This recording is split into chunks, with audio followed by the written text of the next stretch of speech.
Hello and welcome to the Shepheard-Walwyn podcast series. My name is Jonathan Brown. Shepheard-Walwyn is a campaigning book publisher based in London, England. Our purpose is to uncover and promote new ideas to society's oldest problems. And whilst our specialty is ethical economics, something Anthony Werner, our driving force for over 40 years, has pioneered, we have branched out over the years to other related areas such as the environment and the lives and works of society's change agents. These podcasts promote ideas we're convinced can actually help us build a better society for all of us. So have a listen and be sure to share with your friends if you like them, but also tell us what you think. These are debates we all need to be part of. So without further ado, let's get into the interview. This week we're speaking with John Butler, one of our most popular authors at Shepheard-Walwyn and perhaps the most unlikely YouTube star you could ever hope to meet. John is a retired farmer and is well into his 80s. He published The Wonders of Spiritual Unfoldment in 2008, which tells his life story and shares the realisations he's experienced during a lifetime of meditation. He began to get attention after his 80th year when he did an interview for a show called Conscious TV with Ian McNay. This is now approaching 10 million views on all platforms, and in response to questions he received, he set up the YouTube channel Spiritual Unfoldment, where he now has 200,000 subscribers. His down-to-earth, honest and reassuring message, not to mention his extraordinary voice, has been of great help to people during the pandemic. So it was an absolute pleasure to sit down with him in his favourite church in Bakewell, Derbyshire, where he still meditates twice a day, and in his own words, he allows the silence into his conversations. The book's split up into two parts, and the first part tells a summary of your life, extraordinary life story. So I just wondered if you could give us a brief overview of that, really.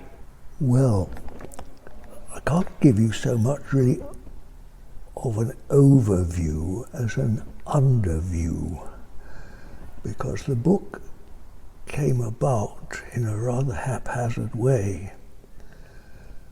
Soon after I was 60, when I began to think about what I could leave behind of value when I died, having not accumulated very much of worth in this life, I thought of quite a store of little odd bits of paper scattered about in various places, because from quite an early age I made odd notes about what I thought were special moments, what I might now call insights, but certainly didn't then. A few heartfelt outpourings of a young man in agony over girls or inability to fit in life. I've had quite a few adventures, a few odd notes that I jotted down round and about. So I started putting these together, and rather to my surprise, I began to realise this was material for a book. So I didn't have a computer then. I went to the local library and I started collating these, and rather to my surprise, after I suppose 3 years or so of messing around, a book began to emerge, and lo and behold, it all came together. And then, of course, as every writer knows, began the awful business of trying to find someone to publish it. What do I do with it? So I searched around for ages, sending it around, and with no luck. And eventually it got taken up, and rather to my surprise, emerged as a published book. Well, nothing much happened. It wasn't promoted really to begin with, and of course I was thrilled just to sell even just 1 or 2 copies in the local shop, but it didn't move for years and years and years. And then, again, totally to my surprise, in the end of my 70s, 79, 80, I emerged on internet, to my great amazement, and suddenly found some people were interested, which of course has affected the sales of the book. So an overview of it is, well, perhaps that's it. I don't know, and I know, I seem to remember Anthony Werner saying that he knew your wife through the Soil Association. Is that possible? Yes, there was a connection because the publisher, a man called Anthony Werner, he was in a school in London which meditated, and I was in another school. I learnt meditation. It wasn't the same school, but they were connected schools really. So we had that in common. I suppose that's why he responded in the first place. I don't know why. Yes. And you were referring on the internet. It was a conscious. You were doing stuff on YouTube, and the conscious TV interview with Ian McNay was the thing. Well, that was a complete surprise. Also, it just came out of the blue. I'd never heard of it, of course, but somebody, because I'd been meditating for many years and had a few people who came to me to meditate. One of them, without asking me, had put my name forward, and Conscious TV contacted me, wanted to interview me. I refused at first. I didn't want that sort of thing, and anyway, they persisted and eventually came up here, and I knew nothing about internet or any of these things at that time. So when I was taken, I was completely bewildered really by it all and didn't know what was happening. Anyway, I gradually had to swallow it. You got being famous? Well, I don't even like to think of it like that now. No. It wasn't my doing. No.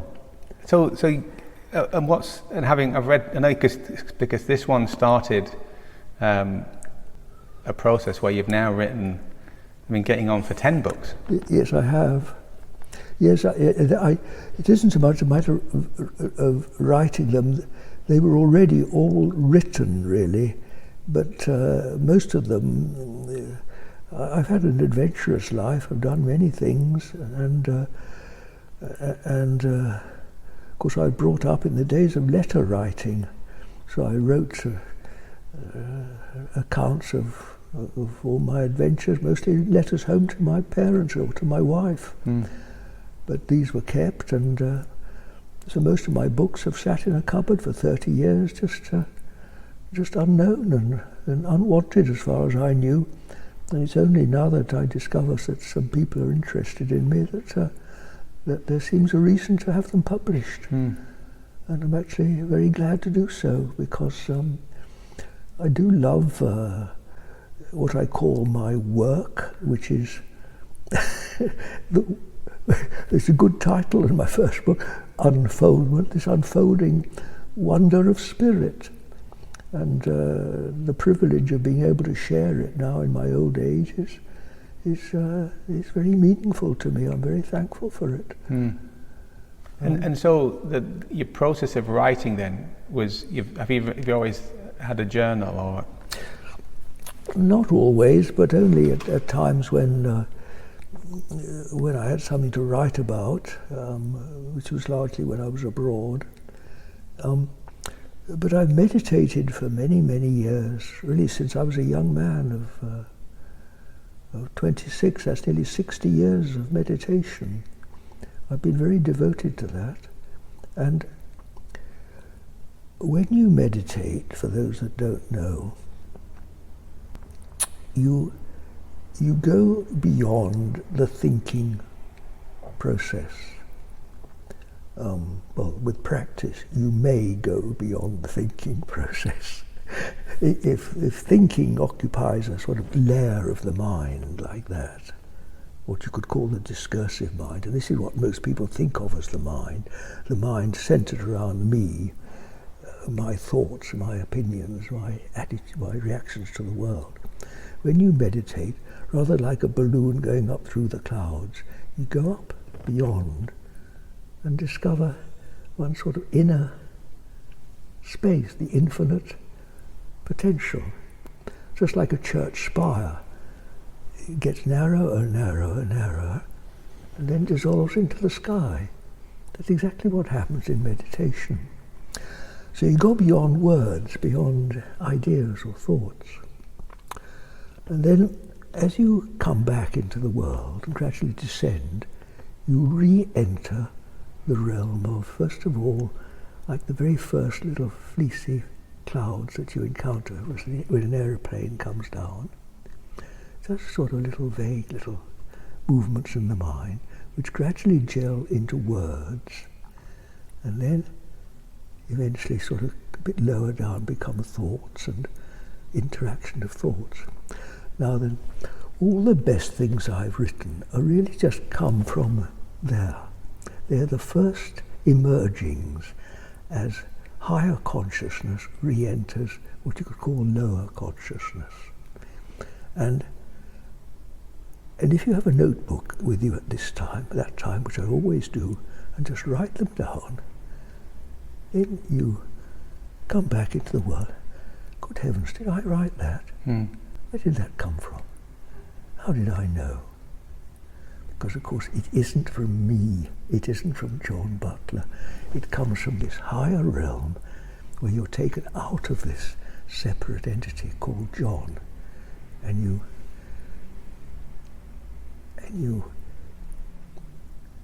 have at least some access to the world of spirit. And that's why we talk of inspiration, which means the spirit operative in the individual. Yeah. And that is the essence of particularly the realisations of my books.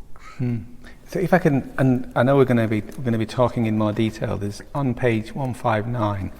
You tell us you go at the first part of the book. You tell us on your life on farming or growing up and going to boarding school, going to South America, coming back, farming, meditation, and then going out to, I think, was it South America or Africa, and out to America. And you had some amazing adventures.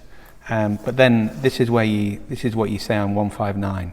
So then now, having filled in the background, I come to what I call more specifically windows of realization. As I explained in the introduction, these notes have mostly arisen spontaneously, without thought, appearing in the mind as attention surfaces after deep prayer, and requiring only to be written down. They are in chronological order and interspersed with a few articles also written at the same time. In addition, I include some brief commentaries to explain what might otherwise seem to be obscure, and provide some personal narrative to help keep our feet on the ground, which, as anybody who follows you and listens to your work, then feet on the ground is something that's very important. And so one of the things I find remarkable about the book is that there's a man who has some very profound struggles, and you're at times searingly honest about the challenges that you faced in your life, and yet through your practice of meditation and the continuation of for nearly 60 years now, and in this beautiful church where you've been doing it for over 20 years, is that you have these insights, and they're absolutely breathtaking. So just going back to the book, so you were thinking about you wanted to leave something behind. So what is it you hope readers get from the book?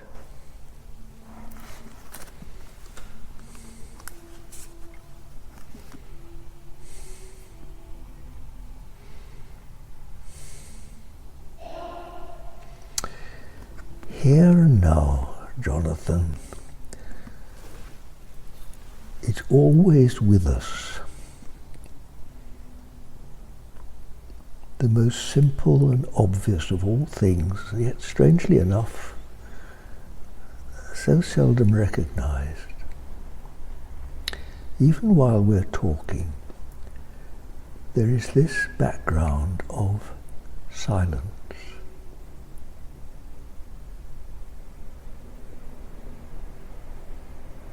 Now, what is silence?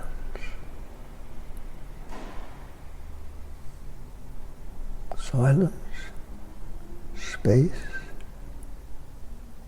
freedom, presence, spirit.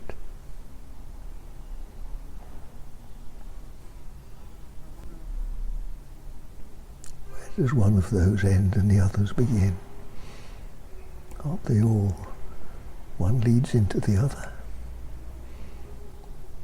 Presence, presence of what? What do we mean by it? What do we mean by God?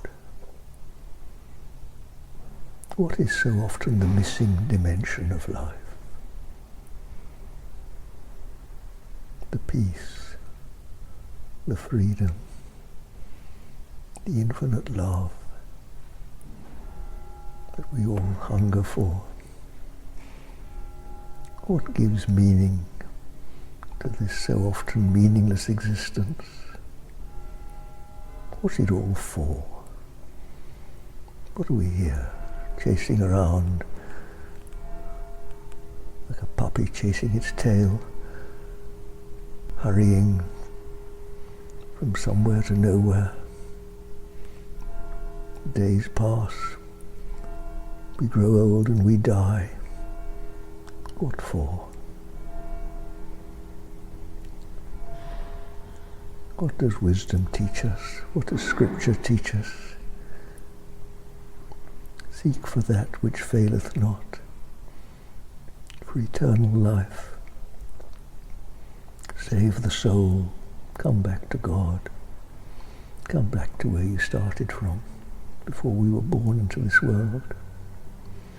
The Spirit.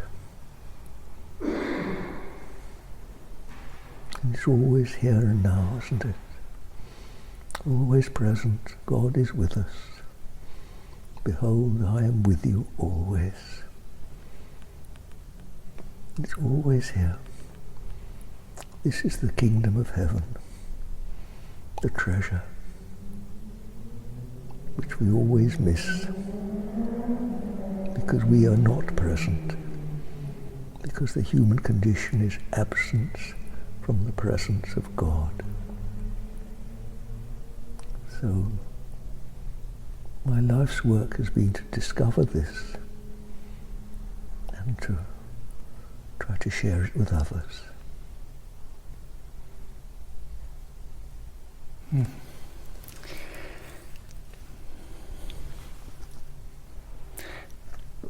When you were writing the book, or when you were bringing the book together,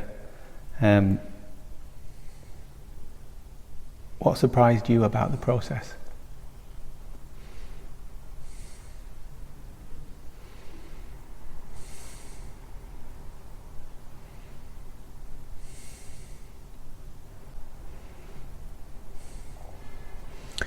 After just saying those few words to you now, I'm often surprised myself. How can I say these things? Where does it come from? How can I be so sure? I couldn't say it unless it was real, could I? No, unless you've experienced it over and over again. No, so I'm amazed myself, because it is wonderful, you know, it's wonder.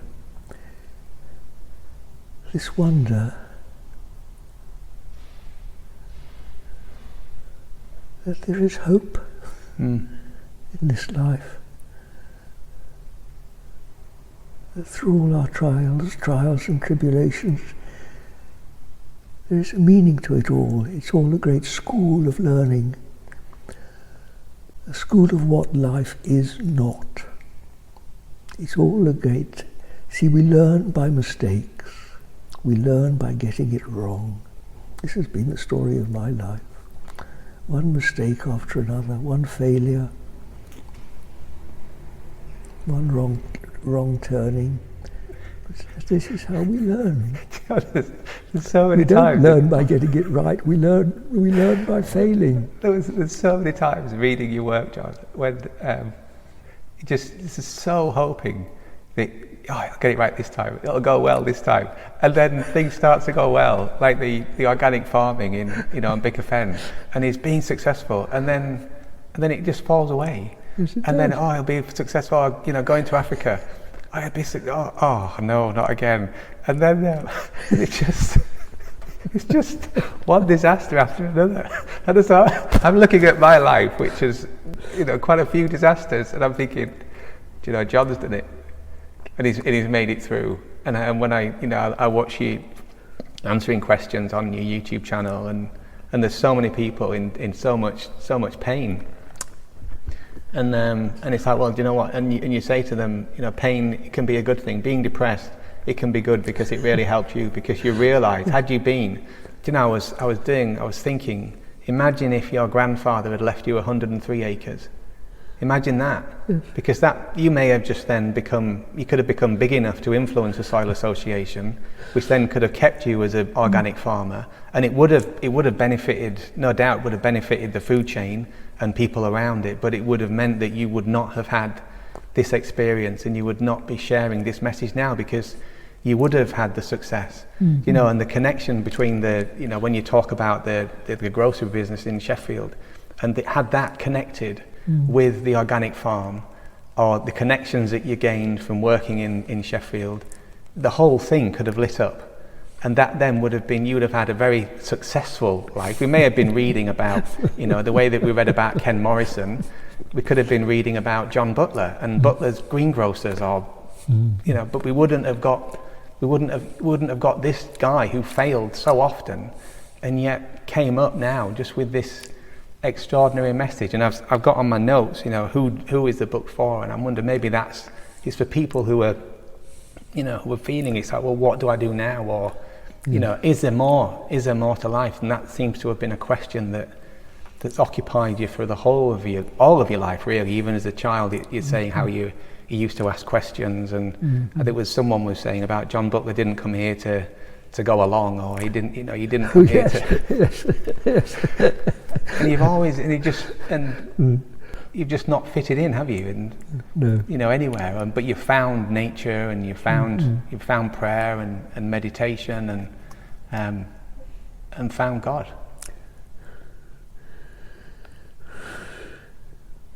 I don't even know if I found in God, Jonathan. I think rather it's a case the other way around.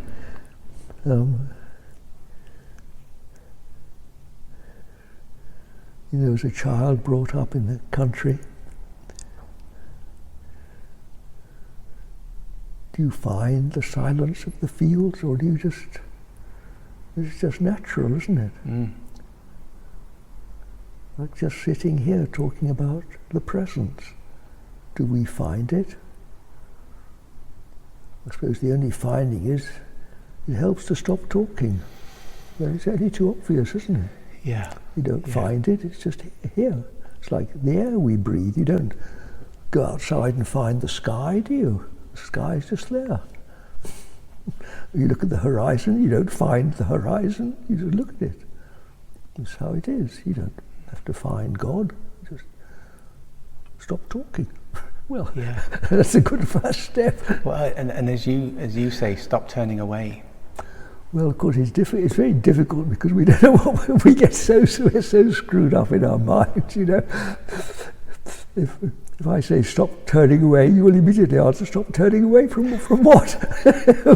We just are so complicated. And to come back to simplicity is almost impossible for us. We have to start off with all sorts of systems and symbols and recipes and books and things. But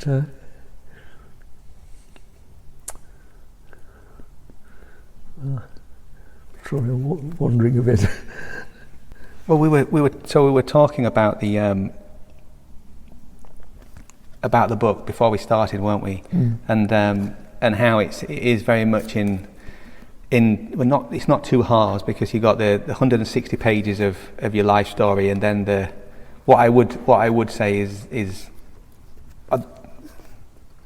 so in the book, what we've got is you've got your life story with insights and with realizations as they happened. Yes, right? Yes. And the story of I think you talked about it with Ian, just the story of when you're on the underground, you're just getting into meditation, and you recognise the beauty of things, which I'd love for us to get into. And then there's just some truly hilarious stories, really. I can't wait to get into what you wrote on your CV. It's probably the funniest thing I've ever heard. I've got friends in recruitment, and I said, you've got to, let me tell you, that the Sky part of your CV, in additional information. just so funny. And then you move into the chapter, Even the Eagle is the first one for realisations, when it becomes a book of realisation with occasional biographical note to add, because obviously your experience in Russia was just so important in your life, but also in your practice and in your connection with God, of coming home, wasn't it? And that's that feeling of coming home, and and reading the books after that, whether it's Mystic Beginnings or I just got and it was essentially about that's your failed love life, isn't it, in Mystic Beginnings. But it's as if your heart was so big only a country could hold it, is what I took from that, really, looking at Mystic Beginnings and then coming back to the story in Russia on this one, when your insights just get so much deeper. And obviously as a publisher, we want people to buy as many books as possible, but as I was saying, as you get into the realisations, it could be, one realisation a day can be enough at times, really, because it just stops you. It stopped me anyway. And well, if you think that these realisations is not a matter of me just sitting down at a table and writing them, you see, they're often many weeks, if not months, between each short paragraph. So that's, if you think that it takes me 40 years to collect those few pages of realisations, and it's taken me that long to digest them. So anybody who picks it up and reads it like a novel in a couple of days, well, you're going to be a bit out of sync, aren't you? Yeah. So,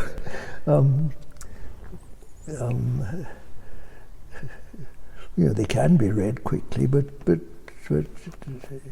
slower you go, the more you're likely to get out of them.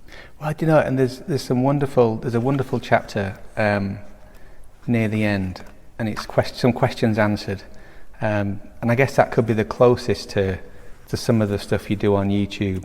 I don't know if it's a generational thing, but I do find there's more depth communicated in the written word, and I'm just wondering if some of that is because it's the whole insight that came down. And it sounds as if your process is that this insight, a realization, comes out whole, and you're writing it out in words, but actually it's a whole insight. Is that a fair description?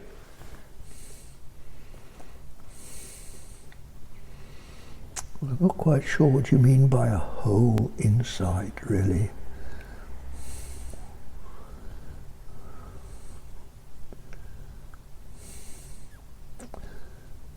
See, the nearer we approach to what we could call the infinite, it can never be fully grasped, can it? No. We only just get a glimpse. So there's always beyond, there's always more. You're just sitting still now, here and now. Where does the silence end?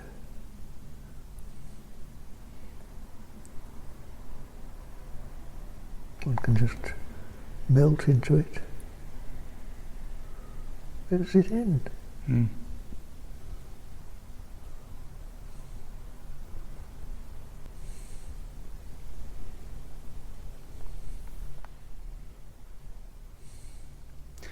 Is there anything? Let's wrap this one up for now. Is there anything you'd like to say to the listeners? I know you're not into the power of persuasion.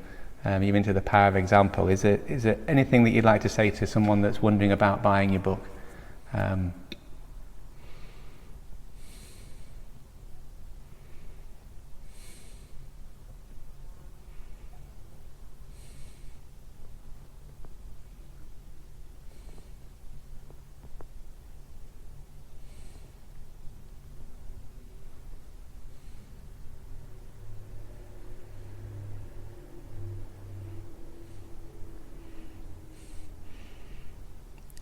Dear to difficult questions like that, evermore I find myself drawn to silence, You know, John, it's given what the book's about and what you've learned and the importance, as you tell us to say, you know, just sit down and be quiet, really. And maybe that's what, you know, the people, if you're thinking of buying the book, just reflect and see what you move to do. Whatever the message that you get, whatever comes up for you, then trust that. Which may or may not be a good thing for a publisher, but I think it's fantastic advice. So thank you very much for being with us. God bless you, dear, and all potential and not potential readers. Because honestly, when you connect with this silence, which is really love, isn't it? This love just spreads and includes everybody and everything without limit. It really is. We call it the love of God, but it's just that. Without limit.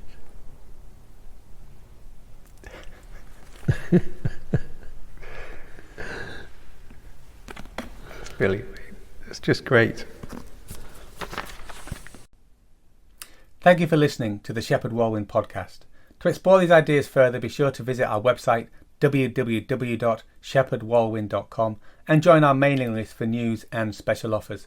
Check out our authors and buy the books to learn more. And you can also find us on social media. Links are also on the website.